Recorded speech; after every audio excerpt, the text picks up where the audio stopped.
Assalamualaikum warahmatullahi wabarakatuh. Salam sejahtera bagi kita semuanya. Perkenalkan, saya Haji Muhammad Nurul Huda, SIPMN, dosen pada Perguruan Tinggi Stikes Ar-Rahma Mandiri Indonesia, program studi S1 Administrasi Rumah Sakit.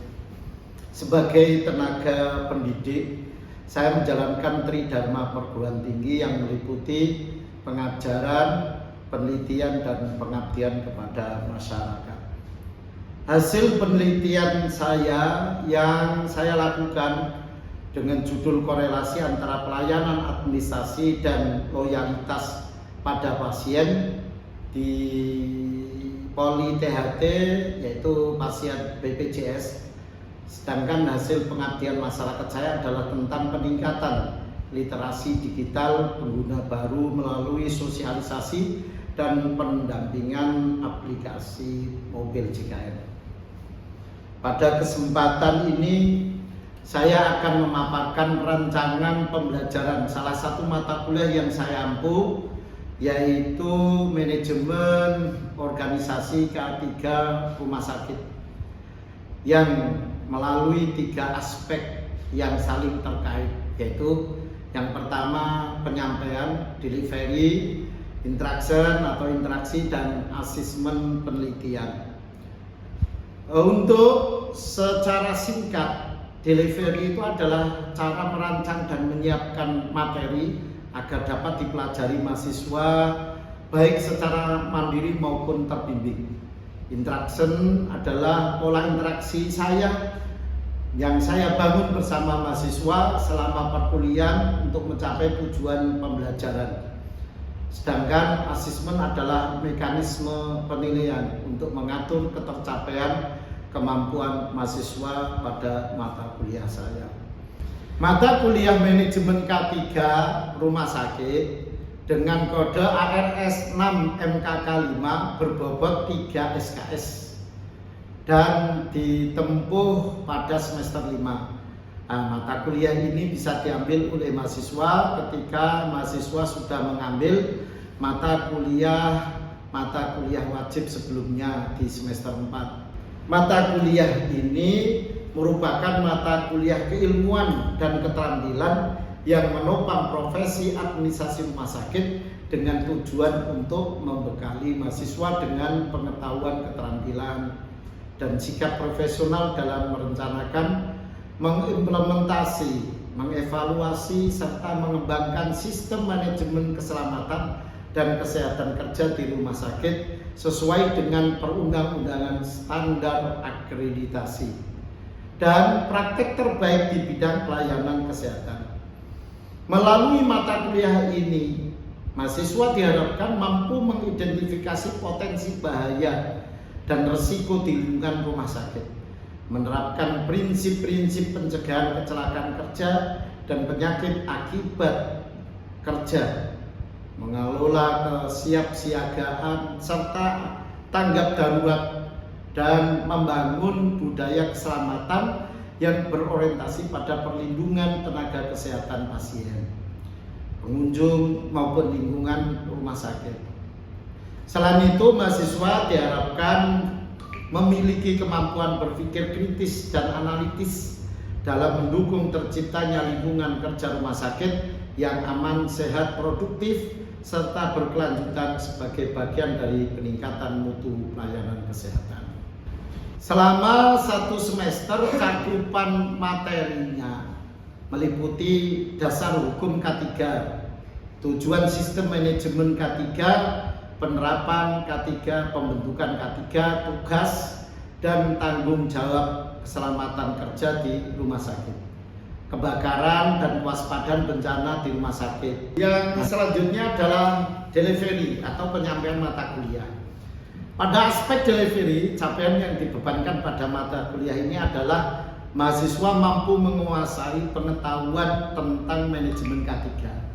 Capaian ini selaras dengan capaian pembelajaran lulusan program studi khusus menguasai konsep dasar kesehatan kerja dan manajemen K3. Nah, capaian tersebut saya turunkan menjadi kemampuan akhir pada tahap pembelajaran, Untuk pertemuan kedua ini, kemampuan yang diharapkan adalah mahasiswa menjelaskan tentang kebijakan dan pembentukan organisasi K3 di rumah sakit. Bahan kajian saya susun mengikuti tahapan mingguan dalam RPS, yaitu diantaranya dasar hukum K3, tujuan sistem manajemen K3, penerapan K3, pembentukan K3, tugas dan tanggung jawab keselamatan kerja di rumah sakit, kebakaran dan kewaspadaan bencana di rumah sakit, bahaya yang dihadapi dalam rumah sakit atau instalasi kesehatan, manajemen K3, penegakan peraturan K3 rumah sakit, penerapan K3 di rumah sakit, latar belakang tujuan, ruang lingkup, perencanaan program, training K3 RS, manajemen kewaspadaan kebakaran di rumah sakit, kebijakan direktur rumah sakit tentang K3, pemantauan K3 di rumah sakit oleh direktur, penajaman, di sini manajemen bahaya kerja di rumah sakit oleh unit K3, laboratorium rumah sakit, K3 unit farmasi rumah sakit, K3 bidang kimia, penilaian potensi hazard biologi, organik, bahan kimia, dan penilaian transport di tempat kerja. Karena mata kuliah ini diselenggarakan secara blended learning, materi saya sediakan dalam bentuk narasi atau e-text yang dapat dipelajari mahasiswa secara mandiri. Dan saya perkaya dengan rujukan beberapa buku, jurnal yang relevan, yang referensi utamanya saya gunakan antara lain banyak sekali, yaitu diantaranya adalah Bando, JJ, Kawatu, PAT.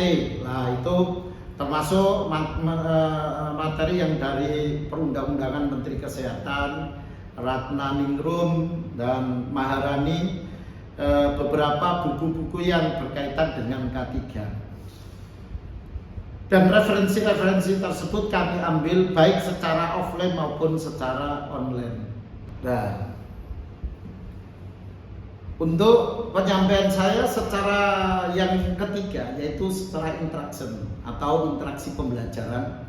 Pada aspek interaksi saya menerapkan pendekatan student centered learning, yaitu pembelajaran yang menempatkan mahasiswa sebagai pusat proses belajar agar efektif, aktif, kritis, dan kreatif.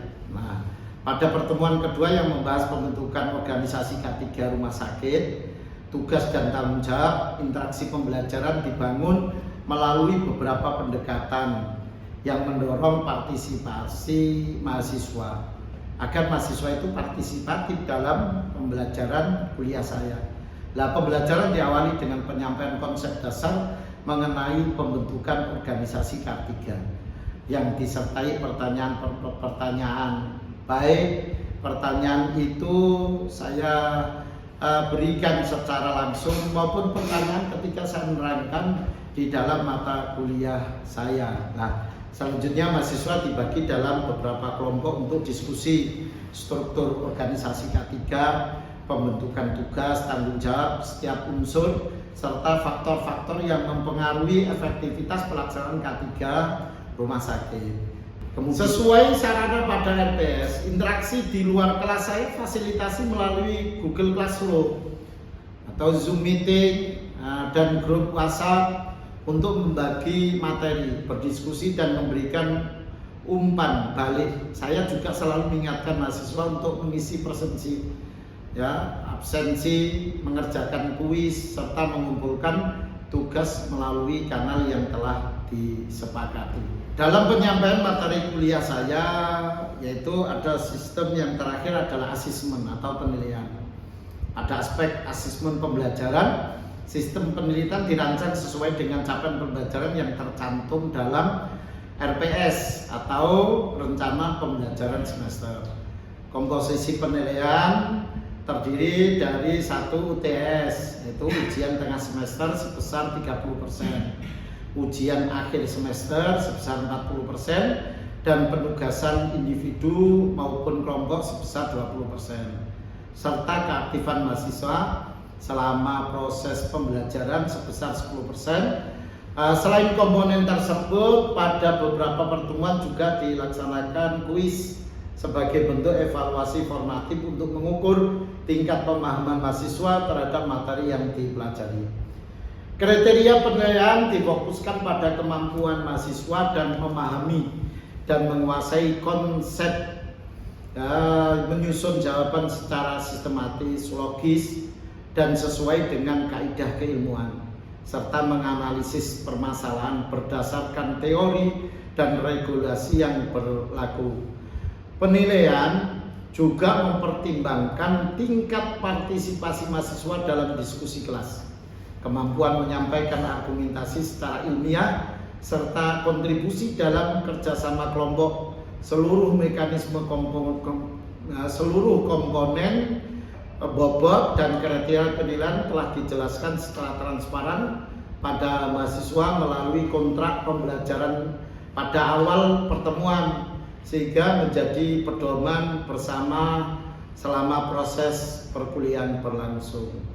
Demikian pemaparan 3 aspek, yaitu secara delivery, interaction, dan asesmen pada mata kuliah manajemen K3 rumah sakit yang saya sampaikan, yang saya ampu.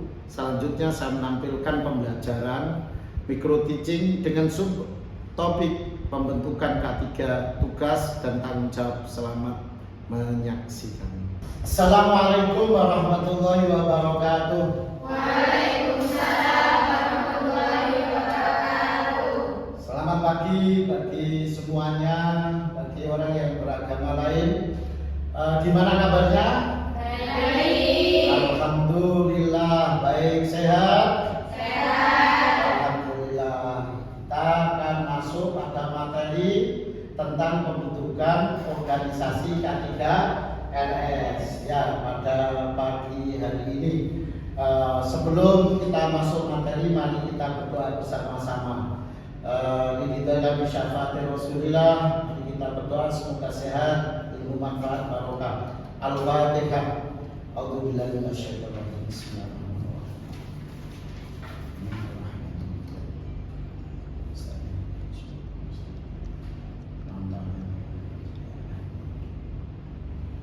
Terima kasih anak-anakku semuanya, bahwa pada pagi hari ini kita akan menerima materi kuliah tentang pembentukan organisasi K3 RS.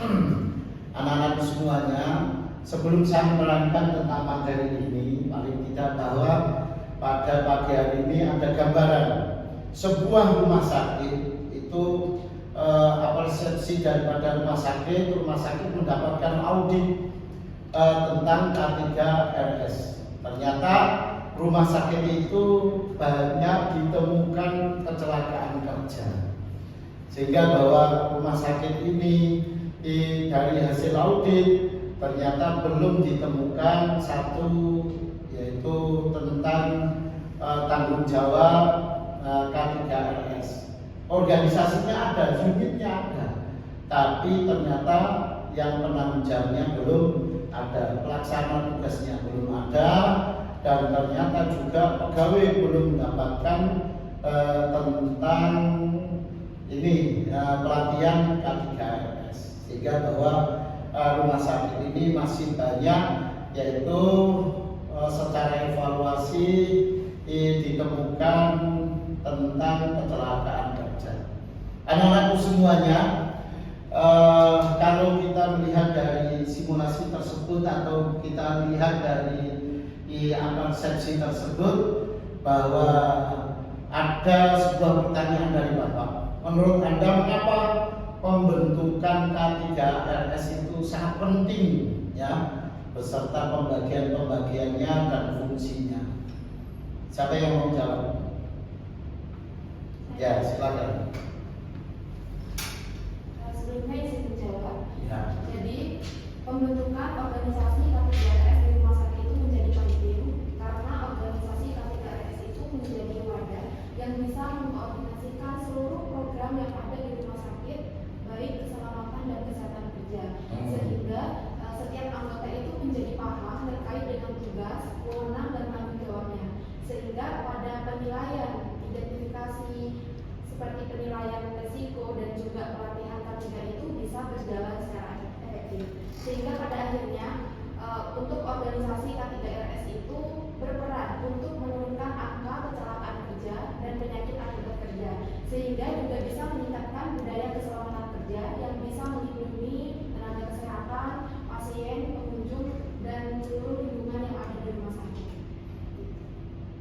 Bagus.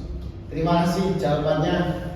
Alhamdulillah sebelum materi aja sudah bagus untuk ada beberapa statement dari mahasiswa dari teman Anda. Ternyata bahwa memang benar apa yang dikatakan oleh teman Anda, K3RS ini sangat penting untuk melindungi keselamatan kerja di rumah sakit, baik di pasien maupun di tenaga kerja, terutama tenaga kerja di rumah sakit.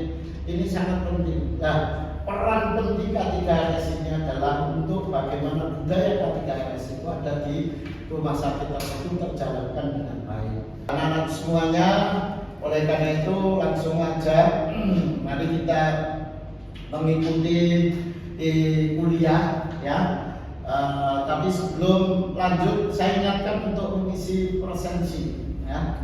Sudah presensinya diisi semuanya, baik secara digital maupun secara manual ya.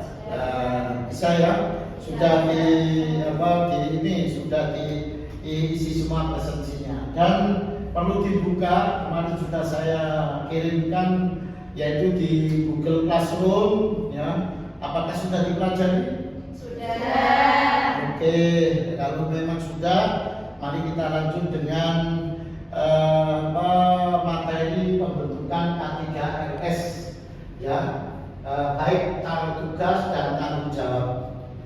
Ini dilihat di slide di situ bahwa pembentukan K3RS dalam hal ini akan mencakup menjelaskan dasar hukum ya. Yang kedua membedakan bentuk organisasi.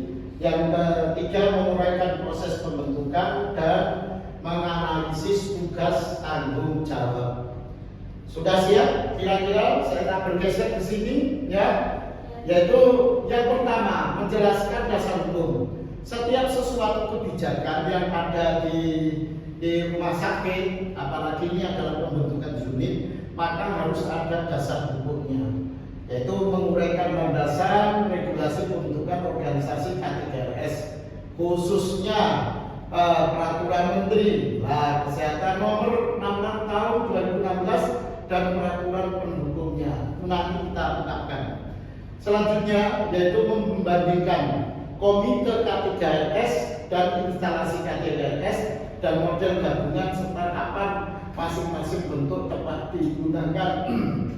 Karena ini ada instalasi, ada unit di dalam rumah sakit tentang unit K3RS atau mungkin ada komite K3RS.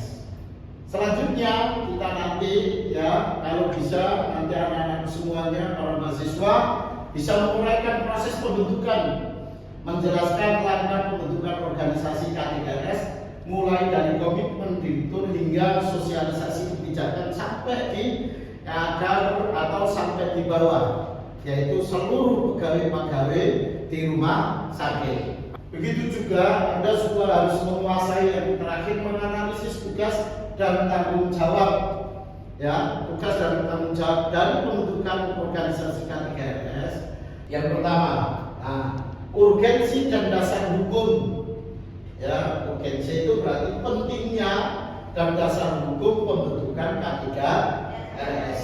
Rumah sakit sebagai tempat kerja berisiko tinggi. Apa yang telah saya sebutkan tadi, rumah sakit itu adalah tempat kerja, tempat pelayanan, dan itu apalagi yang berkaitan dengan seluruh risiko orang-orang yang sakit di situ. Tempatnya orang-orang sakit, tempatnya orang-orang karena ada kesalahan, ada apa ini maksud saya ada kecelakaan dan sebagainya, itu di rumah sakit. Nah, regulasinya K3RS dari undang-undang ya nomor 1/1970 hingga undang-undang nomor 17 tahun 2023. Urgensinya rumah sakit tempat kerja berisiko tinggi. Itu yang pertama ada 5 kelompok bahaya di rumah sakit. Nah kan ini 5 kelompok bahaya di rumah sakit. Lihat secara biologis, kita lihat di situ bahwa ada virus, bakteri, jamur, kontak pasien, limbah infeksius ya, itu adalah sangat berbahaya bagi kita kalau kita tidak tahu bagaimana cara menjaga. Nah, yang kedua pasti kita ada kimia di rumah sakit, ada disinfektan. Secara fisik kita juga ada, yaitu radiasi, kebisingan, listrik, suhu kebakaran. Lanjut ergonomi, mengangkat pasien, posisi kerja, statis, beban manual. Akhir psikososial, malam, beban kerja, kekerasan, burnout. Nomor 2, pembentukan organisasi K3S.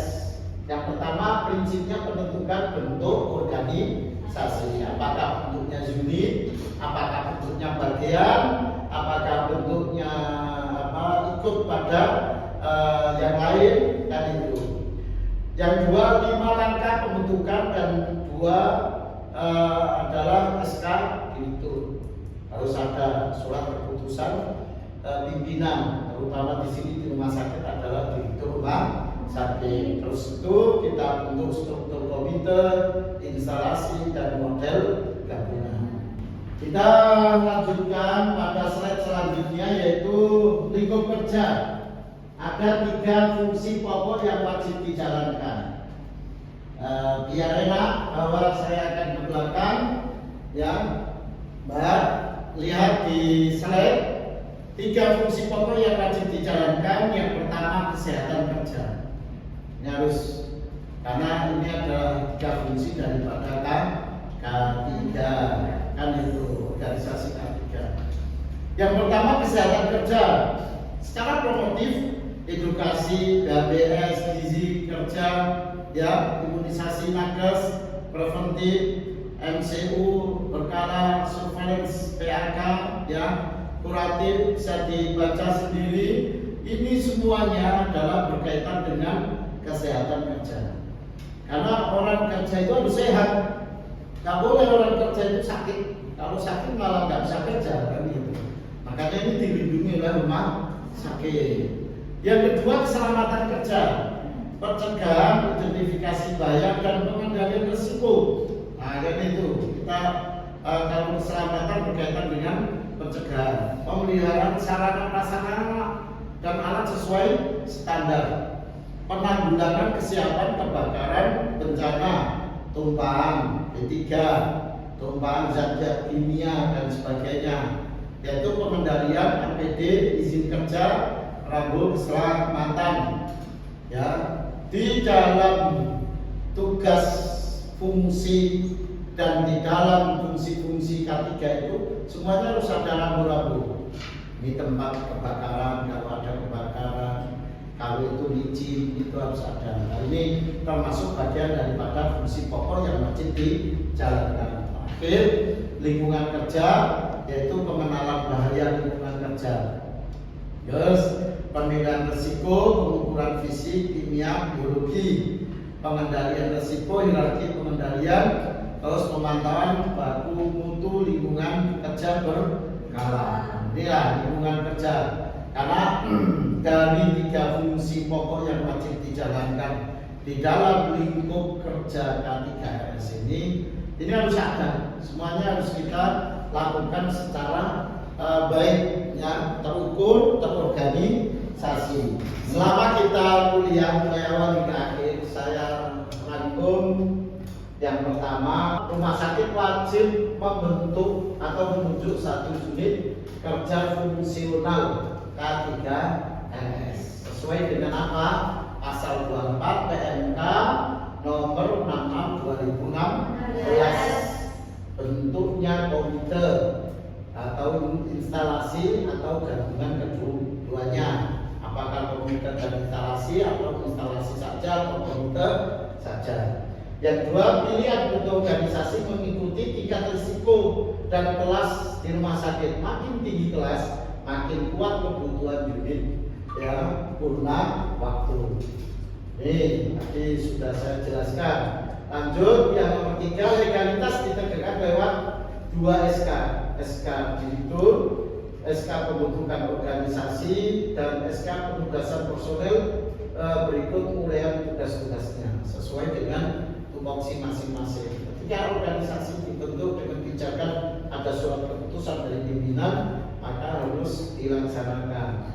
Yang 4, unit fungsional K3S memikul 8 tugas, yaitu pasal 25. Di situ ada diantaranya adalah penyusunan kebijakan, program hingga investigasi. Nah ini ya KAK atau PAK. Terakhir pelaksanaan K3 adalah tanggung jawab seluruh unit dan individu. Unit K3S mengawal sistem melalui inspeksi, rapat, audit, dan tindak lanjut. Kita lanjut bahwa dari awal hingga akhir bisa dilihat referensi dan regulasi rujukan. Nanti bisa dibaca sendiri sampai terakhir. Yang pertama jelas-jelas bahwa kita itu berbicara tentang keselamatan kerja pada Undang-Undang Republik Indonesia Nomor 1 Tahun 1970. Setelah itu Undang-Undang Republik Indonesia Nomor 17 Tahun 2023 tentang kesehatan. Dan lanjut terus ini dibaca sendiri, dipelajari, kita akan ketemu selanjutnya nanti. Dan saya ucapkan terima kasih pada mahasiswa semuanya yang telah ikut kuliah pada pagi hari ini. Ya, ini keselamatan bukan tugas satu unit, melainkan budaya seluruh rumah sakit. Artinya keselamatan itu bukan milik 1-2 orang atau 1 unit 2 unit tertentu, tapi keselamatan adalah milik kita bersama. Selama kita bernyawa, maka kita butuh keselamatan. Mungkin dari itu saya membuka pertanyaan. Silakan untuk bertanya. Ya. Saya bertanya Pak. Mengapa seluruh Berdiri. Ya. Mengapa seluruh pegawai di rumah sakit itu harus terlibat dalam pelaksanaan K3RS? Padahal kan sudah ada tim K3RS itu sendiri. Ya. Terima kasih. Terima kasih. Siapa namanya? Rodina. Rodina. Makasih Rodina. Pertanyaan yang baik. Artinya dari pertanyaan yang sampai tanyakan tadi adalah beberapa kali saya sudah menyebutkan bahwa K3RS atau keselamatan kerja itu tanggung jawab kita bersama, tanggung jawab seluruh para pegawai personal yang ada di rumah sakit. Karena bahwa seluruhnya membutuhkan keselamatan kerja. Dan kenapa kok dibentuk K3RS? K3RS itu adalah bagian atau unit yang untuk mengawasi, mengintervensi, untuk memberikan sebuah organisasi yang memberikan pemahaman tentang keselamatan kerja. Itu ya, bisa dipahami. Bagi K3RS adalah tanggung jawab kita bersama, tidak hanya direktur atau bagian K3RS atau unit K3RS. Itu aja saya sampaikan dan terima kasih pada semuanya. Kita bertemu pada pertemuan berikutnya, yaitu manajemen risiko K3RS, keselamatan kerja di rumah sakit, kebakaran dan kewaspadaan bencana di rumah sakit. Nah, saya selaku dosen Prodi S1 Administrasi Rumah Sakit membuka, barangkali nanti ada pertanyaan-pertanyaan di luar kelas ini, silakan bertanya melalui di Capri WA atau mungkin melalui secara online, bisa bertanya kepada kami. Saya terima kasih atas perhatiannya, semoga manfaat dan partisipasinya, semoga manfaat. Barokah, amin ya rabbal alamin. Assalamualaikum.